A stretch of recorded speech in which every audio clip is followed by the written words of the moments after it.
عزیز طلباء السلام علیکم ورحمۃ اللہ وبرکاتہ۔ ہم اپنا دوسرا لیکچر جو ہے اس کا آغاز کر رہے ہیں۔ آج ہم سورۃ الانفال کی آیت نمبر 15 سے لے کر 19 تک ترجمہ پڑھیں گے۔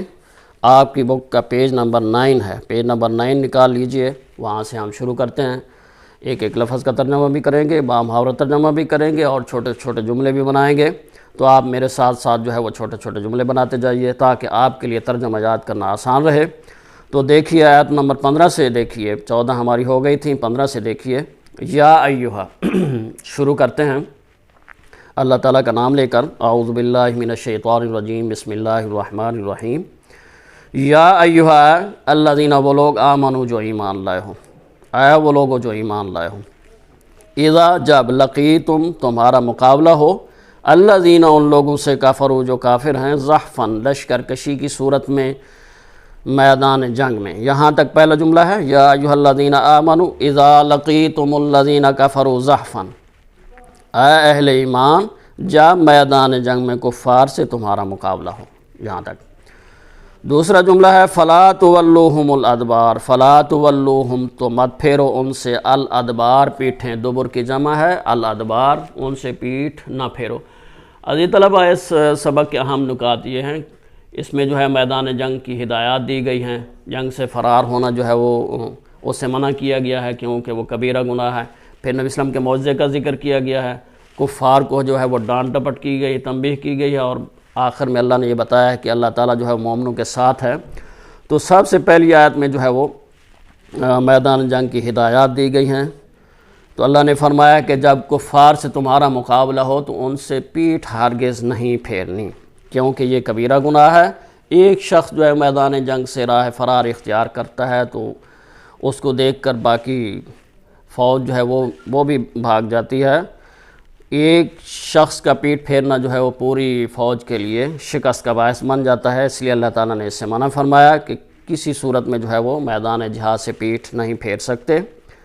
اگلی آیت میں اللہ تعالیٰ نے دو صورتیں بیان کی ہیں کہ وقتی طور پر جو ہے وہ میدان جنگ سے پیچھے ہٹ سکتے ہیں۔ کن دو صورتوں میں، اس کا ذکر اگلی دو آیت میں ہے، آگے دیکھیے۔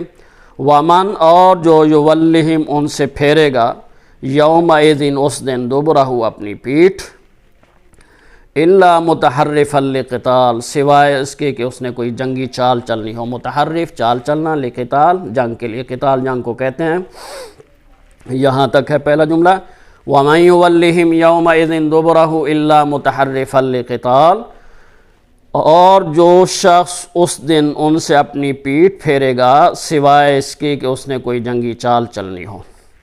دوسرا جملہ، او متحیزاً الی فئۃ، او یا متحیزاً، ملنا ہو، الی فئۃ، کسی گروہ کے ساتھ، فئہ، گروہ، فوج، یعنی اپنے ہی گروہ سے جا ملنا ہو، آگے سے ہٹ کر دوبارہ پھر حملہ کرنا ہو اور اپنی فوج کے ساتھ ملنا ہو، تو اس صورت میں اللہ نے فرمایا کہ میدان جنگ سے وقتی طور پر پیچھے ہٹ سکتے ہیں۔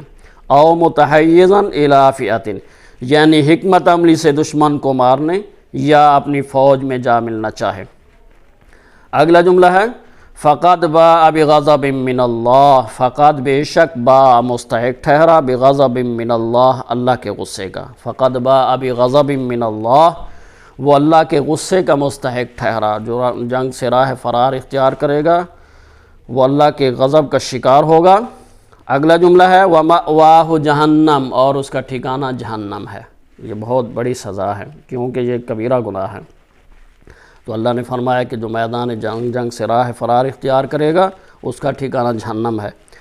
آخری جملہ ہے اس آیت کا، وَبِئْسَ الْمَصِيرُ، اور وہ بہت بری جگہ ہے۔ تو اللہ تعالیٰ نے یہاں پر فرمایا کہ کسی صورت میں جو ہے میدان جنگ سے راہ فرار اختیار نہیں کرنی، البتہ جنگی چال چلنے کے لیے، حکمت عملی سے دشمن کو مارنے کے لیے وقتی طور پر جنگ سے پیچھے ہٹ سکتے ہیں اپنے فوج کے گروہ سے ملنے کے لیے، تاکہ ان کے ساتھ مل کر دوبارہ جو ہے وہ حملہ کیا جا سکے۔ اگلی آیت دیکھیے جس میں نبی اسلام کا معجزے کا ذکر ہے۔ اللہ تعالیٰ نے نبی اسلام کو حکم ارشاد فرمایا کہ آپ مٹھی بھر خاک جو ہے وہ اٹھائیے اور جو ہے وہ میدان جہاد میں، میدان جنگ میں جو ہے وہ دشمنوں کے سامنے ایسے بکھیر دیں۔ تو آپ نے جو ہے وہ اٹھائی مٹھی بھر خاک کنکریاں اٹھائیں اور ہوا میں بکھیری تو اللہ تعالیٰ نے دشمن کے آنکھوں میں ڈال دیں، وہ آنکھیں ملتے رہ گئے۔ اس دوران فرشتوں نے اور مسلمانوں نے ان کا صفایا کر دیا۔ تو اسی معجزے کا یہاں پر ذکر کیا اللہ تعالیٰ نے۔ فلم تقتلوہم پہلا جملہ ہے، فلم تقتلوہم، تم لوگوں نے ان کفار کو قتل نہیں کیا۔ اللہ تعالیٰ نے مسلمانوں کو مخاطب کیا کہ تم لوگوں نے ان کفار کو قتل نہیں کیا غزوہ بدر کے موقع پر۔ تم تو 313 تھے، تمہارے مقابلے میں وہ تو 1000 کی تعداد میں تھے، تمہاری تعداد تھوڑی تھی، تمہارے پاس اسلحہ ساز و سامان نہیں تھا، تمہارے بس میں نہ تھا کہ تم ان کو شکست دے سکتے، ان کو مارتے۔ یہ اللہ تعالیٰ کی غیبی مدد تھی کہ اللہ تعالیٰ نے ان لوگوں کو شکست سے دوچار کیا اور تمہیں فتح عطا فرمائی۔ فلم تقتلوہم، تو تم نے ان کو قتل نہیں کیا۔ دوسرا جملہ، ولیکن، اور لیکن اللہ نے قتلہم، ان کو قتل کیا، لیکن اللہ نے انہیں قتل کیا۔ اس کے پیچھے اللہ کی طاقت تھی۔ وما رمیت اذ رمیت، اور آپ نے نہیں پھینکا جس وقت آپ نے پھینکا، اور اے محمد صلی اللہ علیہ وسلم جس وقت آپ نے مٹھی بھر خاک اور کنکریاں پھینکی تھیں وہ آپ نے نہیں پھینکی تھیں۔ اگلا جملہ ہے ولیکن اللہ رما، ولیکن، اور لیکن اللہ نے رما، اللہ نے پھینکی تھی، وہ اللہ نے پھینکی تھی۔ ہاتھ تو آپ کا تھا لیکن اس کے پیچھے طاقت اللہ کی تھی۔ ایک انسان کے لیے کی بس کی بات نہیں ہے کہ مٹھی بھر خاک کنکریاں اٹھائے اور ہوا میں بکھیرے 1000 کی تعداد میں لوگوں کی آنکھوں میں جا پڑے۔ یہ اللہ کی طاقت تھی کہ اس طرح ہوا۔ آگے دیکھیے، وَلِيُبْلِيَ، تاکہ آزمائے المومنین، مومنوں کو، منہ اپنی طرف سے، بلاءً آزمائش، حسناً اچھے طریقے سے، اچھی طرح۔ وَلِيُبْلِيَ الْمُؤْمِنِينَ مِنْهُ بَلَاءً حَسَنًا، اس سے غرض یہ تھی کہ اللہ تعالیٰ مومنوں کا اپنے احسانوں سے اچھی طرح آزما لے۔ یہ اللہ تعالیٰ کا احسان تھا، انعام تھا۔ اللہ تعالیٰ آزمانا چاہتا تھا کہ کون جو ہے وہ میرا شکر ادا کرتا ہے اور کون میرے احسان کو جو ہے وہ اپنے دل سے تسلیم کرتا ہے۔ آخری جملہ ہے اس آیت کا، ان اللہ سمیع علیم، بے شک اللہ تعالیٰ سنتا جانتا ہے۔ اگلی آیت، ذالکم، یہ، وَأَنَّ، اور بے شک اللہ موہن، کمزور کرنے والا ہے، قید، مکر و فریب، تدبیر، الکافرین، کافروں کی۔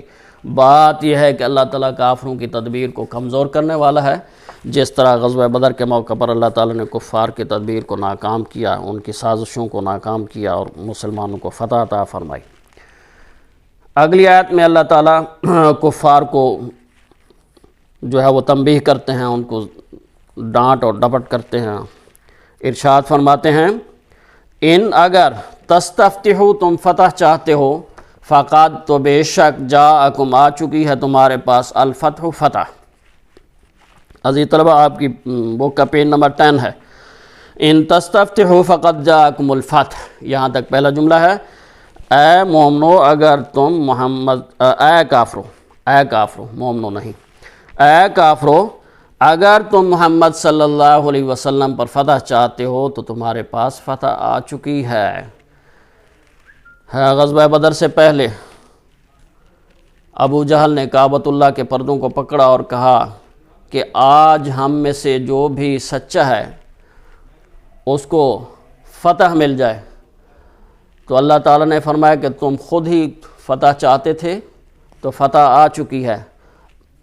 محمد صلی اللہ علیہ وسلم اور ان کے ساتھی سچے تھے، ان کو فتح مل گئی، تم جھوٹے تھے اس لیے تمہیں شکست ہوئی۔ تو اللہ نے فرمایا کہ ان تستفتحوا فقد جاءکم الفتح، اے کافرو، اگر تم محمد صلی اللہ علیہ وسلم پر فتح چاہتے تھے تو فتح تمہارے پاس آ چکی ہے۔ دوسرا جملہ، وَإِنَّ، اور اگر، تَنْتَهُوا، تم باز آ جاؤ، فَهُوَ، تو وہ، خیر، بہتر ہے، لکم، تمہارے لیے۔ لکم تک دوسرا جملہ ختم ہو گیا۔ وَإِن تَنْتَهُوا فَهُوَ خَيْرٌ لَكُمْ، اگر تم اپنے افعال سے باز آ جاؤ تو تمہارے حق میں ہے، بہتر ہے۔ تم کفر سے باز آ جاؤ، تم مسلمانوں کا مقابلہ کرنے سے باز آ جاؤ تو یہ تمہارے لیے بہتر ہوگا۔ اگلا جملہ ہے وَإِن تَعُودُوا نَعُدْ تک، اور اگر تم پھر نافرمانی کرو گے تو ہم بھی دوبارہ ایسا ہی کریں گے۔ یعنی جس طرح غزوہ بدر میں تمہیں جو ہے وہ شکست ہوئی ہے، اسی طرح پھر تمہیں دوبارہ شکست ہوگی۔ اگر تمہارا یہی طرز عمل رہا، تم اپنے کفر سے باز نہ آئے، تم مسلمانوں کا مقابلہ کرنے سے باز نہ آئے، پھر نافرمانی کرو گے تو ہم بھی تمہیں دوبارہ عذاب دیں گے۔ اگلا جملہ دیکھیے، وَلَن تُغْنِيَ عَنْكُمْ فِئَتُكُمْ شَيْئًا وَلَوْ كَثُرَتْ، اور ولن تغنیا ہرگز کام نہیں آئے گی عنکم تمہارے فئتکم تمہاری جماعت شیئن کچھ بھی ولو کثرت اگرچہ وہ کثیر تعداد میں ہی کیوں نہ ہو. یہاں تک جملہ ہے ولو کثرت تک. اس کا ترجمہ جو ہے وہ آخری لائن میں دیکھیے، ترجمے کی آخری لائن میں، اور تمہاری جماعت خواہ کتنی ہی کثیر ہو تمہارے کچھ کام نہ آئے گی. یہ ہے جس طرح اب جو ہے وہ تمہارے کسی کام نہیں آئی، اسی طرح آئندہ بھی تمہاری کثیر جماعت تمہارے کسی کام نہیں آئے گی. اور آخری جملہ ہے وَأَنَّ اللَّهَ مَعَ الْمُؤْمِنِينَ وَأَنَّ اور بے شک اللہ مع ساتھ المؤمنین مومنوں کے. اور یاد رکھو کہ اللہ تعالیٰ مومنوں کے ساتھ ہے، اللہ کی مدد مومنوں کے ساتھ ہے. تمہاری کثیر تعداد تمہاری کثیر جماعت تمہارے کسی کام نہیں آئے گی.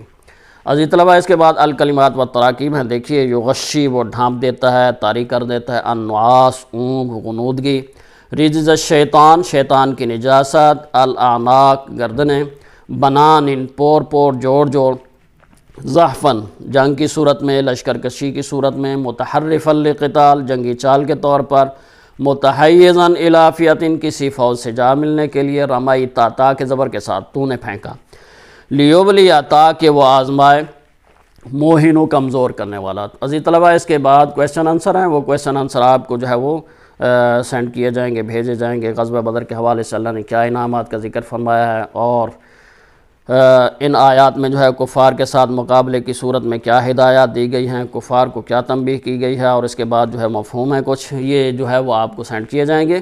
اس کے بعد پھر ہم حدیث پاک پڑھیں گے، حدیث نمبر 2. آپ جو ہے وہ حدیث نمبر 2 نکال لیجئے. آپ کی بک کا پیج نمبر 49 ہے، پیج نمبر 49 پہ ہے. سب سے پہلے جو ہے وہ حدیث پاک ہے، طلب العلم فریضۃ علی کل مسلم. طلب العلم فریضۃ علی کل مسلم، علم کی طلب ہر مسلمان مرد و عورت پر فرض ہے. یہ اس کا ترجمہ ہے، علم کی طلب ہر مسلمان مرد و عورت پر فرض ہے. پھر اس کے بعد تشریح ہے، اور پھر تشریح جو ہے وہ ہم ہیڈنگ کے ساتھ کریں گے.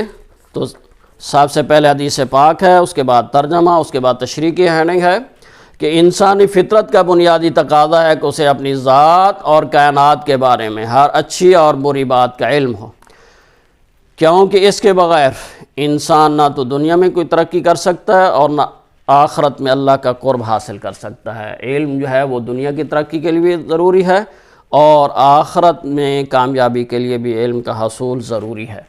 اس کے بعد اگلی ہیڈنگ ہوگی ہماری علم بنیادی ضرورت. یا آپ اپنی بک پہ بھی لگا سکتے ہیں. تشریح کی ہیڈنگ میں آپ دیکھیے دوسری لائن ہے، اس کے درمیان میں علم بنیادی ضرورت. انسان کی اسی بنیادی ضرورت علم کے پیش نظر حضور اکرم صلی اللہ علیہ وسلم نے حدیث پاک میں علم کا حاصل کرنا ہر مسلمان مرد و عورت پر لازمی قرار دیا ہے، جبکہ ہمارے ملک میں لڑکوں کے مقابلے میں لڑکیوں کی تعلیم کا تناسب نصف ہے، لڑکیوں کے مدارس کی تعداد بھی زیادہ ہے.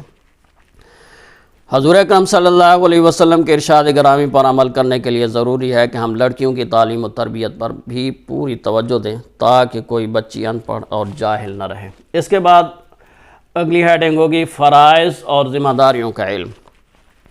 انسان اس وقت تک اپنے مقام اور اللہ کی طرف سے عائد کردہ فرائض کو جان نہیں سکتا جب تک وہ علم کی جستجو کی راہ پر گامزن نہ ہو.